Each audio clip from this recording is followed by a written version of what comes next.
আসসালামু আলাইকুম ভিউয়ার্স, কেমন আছেন? কালকে যেরকমটা আপনারা দেখেছেন যে আমি আমার মামাতো বোনের বাসার ছাদ থেকে সিটি পার্ক দেখিয়েছি। তো আজকে আমি আপনাদেরকে কাছ থেকে দেখাবো পার্কটা, ভিতরে যাব না, বাইরে থেকে। তো এখানে যেরকম আপনারা দেখতেছেন যে এই যে সিটি পার্কটা, এই যে এই জায়গাটা যে কালকে আমি আপনাদেরকে যে গোল চাকা দেখেছি মানে নাগরদোলার মতো, এইটা হচ্ছে সেই জায়গা। ভিতরে কয়েকটা রাইড দেখা যাচ্ছে। তবে আমি যত সিটি পার্কের রিভিউ দেখেছি এই জায়গাটা আসার তেমন যোগ্য না, তাই আমরা ভিতরে ঢুকি নাই। আর ঠিক সিটি পার্কের পাশেই আছে দিনাজপুরের মাঝখান দিয়ে চলে যা পুনর্ভবা নদী। এটা একদম দিনাজপুরের মাঝখান দিয়ে গেছে।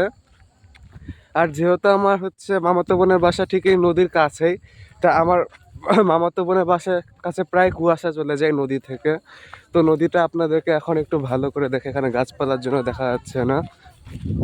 এই যে এই সাইডটা হচ্ছে ঢেপা নদী, আর এটা এই সাইডে যে যখন দিনাজপুরের ভিতর ঢুকে তখন এর নাম হয়ে যায় পুনর্ভবা নদী।